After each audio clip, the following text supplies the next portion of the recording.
नमस्कार, मैं हूं अंकित और आप देख रहे हैं न्यूज लाइन। न्यूज लाइन को सब्सक्राइब करें और हमारे वीडियोस को ज्यादा से ज्यादा शेयर करें, ज्यादा से ज्यादा लोगों तक पहुंचाएं। अब आते हैं दिन की 5 बड़ी खबरों पर। दरअसल सबसे पहली खबर आप देखिए, पूर्व केंद्रीय मंत्री और मेनका गांधी बीजेपी की सांसद किस असंसदीय और अमर्यादित भाषा का इस्तेमाल एक डॉक्टर के, जो कि जानवरों का डॉक्टर है, और कुछ जो है झड़प उनके बीच हो गई है, किसी जो है कोई छोटी मोटी झड़प हो गई है किसी ग्राहक के साथ, डॉक्टर का गलत ऑपरेशन कर दिया या फिर कुछ।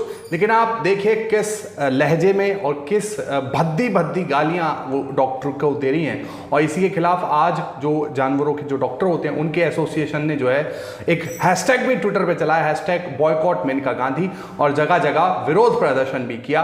लेकिन सबसे पहले आप देखिए किस बेरहमी से जो है वो गाली दिए जा रही हैं एक डॉक्टर को। आप ये लाइसेंस आपका मैं ले लूं और खत्म करें मैं? बोलिए। नहीं मैडम। इतने यूजलेस ब्लडी फूल आदमी हो तुम। ये एक औरत ने तुमको 5 कुत्ते भेजे हैं, उसमें से एक भाग गया। हाँ, 2 स्टिचेस के स्टिचेस हील नहीं हुए, 1-2 प्रेग्नेंट है। हाँ, ये उनके सारे कान इस तरीके से कटे हैं कि उनके पास ईयर इन्फेक्शन हो गया और फीवर हो गया। हरामजादे। हाँ नहीं मैं अभी तेरी लाइसेंस लेकर के रखूं, नहीं समझे? नहीं, 2 तारीख को मैडम हमने उनके 3 कुत्ते लाए थे, 3 फीमेल थे। उनका 4 तारीख को ऑपरेशन हुआ था और उनका रिलीज 17 तारीख को हुआ था। तुमने एक वापस भी था सेइंग कि उसके स्टिचेस हील्ड नहीं है और अभी तक नहीं आया, हरामजादे। और जो तुमने रिलीज किए थे उन सब के कान को प्राइवेटली ट्रीट करना पड़ा, क्योंकि तुमने इस तरीके से काटे जैसे तुम्हारे बाप की गांठ को मैं काटूं। नहीं मैडम, नहीं, मैं बंद कर दूं, तुम्हारे सेंटर को मैं बंद करने वाली हूँ और तुम्हारा लाइसेंस चले जाना चाहिए। तुमने ही ऑपरेट किया ना? जी मैडम। तो इतने चूतिया हो तुम, क्यों ऑपरेट किया तुमने? नहीं मैडम, आपको गलत इन्फॉर्मेशन आई है। 2 तारीख वाला वो सब अच्छे है, अभी 13 तारीख का उनका जो पेंडिंग है उसके साथ में भेजने का प्लान। हरामजादे, 2 तारीख का अभी तक क्या तारीख है? 28 तारीख। हाँ। तो 26 दिन के लिए क्यों रखा है?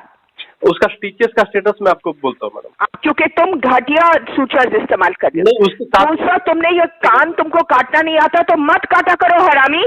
पूरे मैं तुमको बता रही हूँ, ये आखिरी दफा तुमको वार्निंग दे रही हूँ, शिल्के। तुम एक यूजलेस डॉक्टर हमेशा थे। नहीं मैडम, नहीं, आपको गलत। अभी तुम बंद करो अपना एबीसी, बंद करो अपना एबीसी और पहले उसको रिपेयर करवाओ और उसके बाद कुछ कराओ। सारे कुत्ते वापस डालो। यस मैडम, आपको मैं यूजलेस ब्लडी फूल।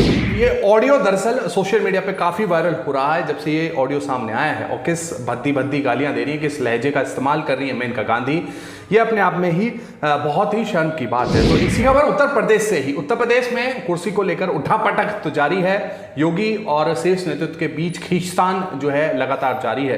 लेकिन इस बीच पहले केशव प्रसाद मौर्य जो कि उप मुख्यमंत्री हैं प्रदेश के, उनके और योगी जी के बीच अनबन की खबरें थी। लेकिन अब तो जो सहयोगी दल है भाजपा के, जैसे निषाद पार्टी, वही अब बीजेपी को आंख दिखा रहे हैं। ये खबर आप देखिए, संजय निषाद ने भाजपा को दी धमकी, बोले मुझे डिप्टी सीएम नहीं बनाया तो बीजेपी को खुश नहीं रहने दूंगा। देखिए आपस में ही बीजेपी में सीएम को और डिप्टी सीएम को लेकर खींचतान चल रही है।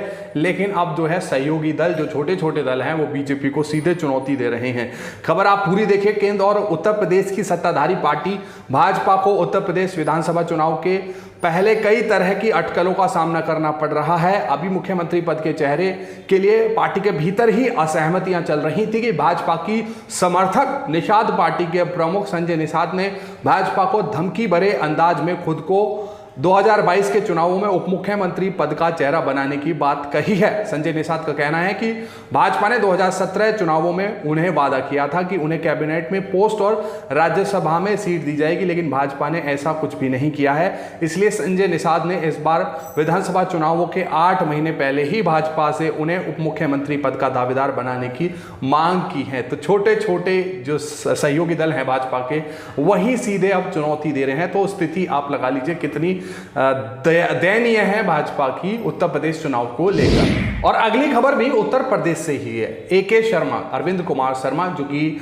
MLC बनाकर भेजे गए थे, प्रधानमंत्री नरेंद्र मोदी की करीबी रहे हैं। 20 साल से लगभग वो साथ काम करा है, पहले गुजरात में फिर दिल्ली में।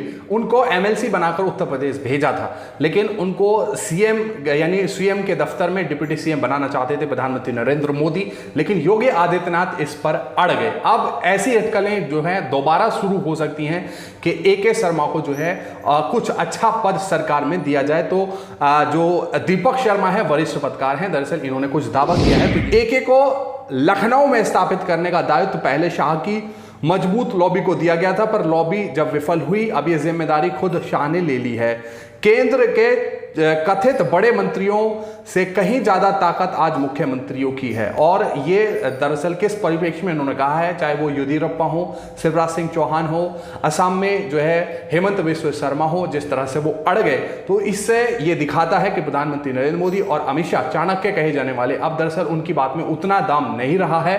जो रीजनल लीडरशिप है वो जो है चुनौती दे रही है मोदी और शाह की जोड़ी को। और शाह लगातार जो है पिछले 1-2 साल में झारखंड हारे, फिर बिहार, फिर जो है दिल्ली हारे, फिर बंगाल अभी हारे हाल ही हाल में। तो मोदी और अमित शाह की अब बात में उतना दम दरअसल नहीं रह गया है। खबर एक बार फिर से जो है डेरेक ओब्रायन, जो TMC के राज्यसभा सांसद हैं, उन्होंने हमला बोला है। और हमला क्यों बोला है, दरअसल 2 साल हो गए हैं 17वीं लोकसभा को, यानी प्रधानमंत्री नरेंद्र मोदी दूसरी बार जो है केंद्र में सरकार बना के आए हैं, लेकिन अभी तक 2 साल हो गए हैं। और यानी लोकसभा में स्पीकर तो है ओम बिरला, लेकिन अभी तक डिप्टी स्पीकर का चुनाव तक नहीं हुआ है। और यही इसी मुद्दे पर जो है डेरेक ओब्रायन ने केंद्र सरकार को जो है घेरा है, कहा है कि यही हमारी लोकतांत्रिक मूल्यों के प्रति हमारी सहनशीलता है या हमारी सीरियसनेस है।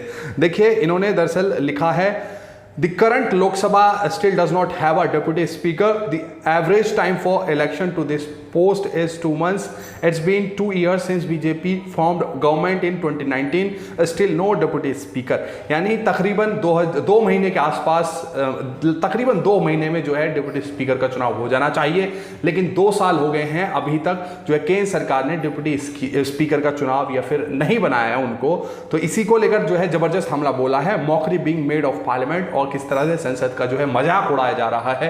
अभी तक डिप्टी स्पीकर जो है नहीं चुने गए हैं, तो ये हमारी सीरियसनेस को दिखा रहा है लोकतंत्र के प्रति। अगली खबर जम्मू कश्मीर से। जम्मू कश्मीर में कल जो है 24 जून को दिल्ली में जम्मू कश्मीर की जितने भी जो है रीजनल पार्टीज हैं, ऑल पार्टी मीटिंग प्रधानमंत्री नरेंद्र मोदी ने खुद से जो है बुलाई है और पहल की है। जब से 2 साल से ज्यादा हो चुके हैं, जब से 370 का जो आर्टिकल है वो हटाया है जम्मू कश्मीर से, उसके बाद अब वहां पे ऐसी आशंकाएं हैं कि चुनाव कराए जा सकते हैं विधानसभा के। तो उसी को लेकर जो है एक बड़ी बैठक बुलाई है, जहां पर महबूबा मुफ्ती, फारूक अब्दुल्ला, उमर अब्दुल्ला और तमाम जो बड़े नेता हैं जम्मू कश्मीर के, उन सभी को मीटिंग में बुलाया गया है। लेकिन इसी के चलते ये देखिए NBT की खबर है, सर्वदलीय बैठक जम्मू कश्मीर में 48 घंटे का हाई अलर्ट, इंटरनेट सर्विस हो सकती है बंद। और ये इंटरनेट, हाई स्पीड इंटरनेट को दरअसल बंद इसलिए किया जा सकता है क्योंकि जम्मू कश्मीर में कुछ जो है अफवाहें न फैलें। अफवाह जो है ऐसे माहौल में, जब माहौल फ्रेजाइल हो तो अफवाहें ज़्यादा इधर उधर दौड़ने लग जाती हैं, तो कुछ भी हताहत ना हो इसी को देखकर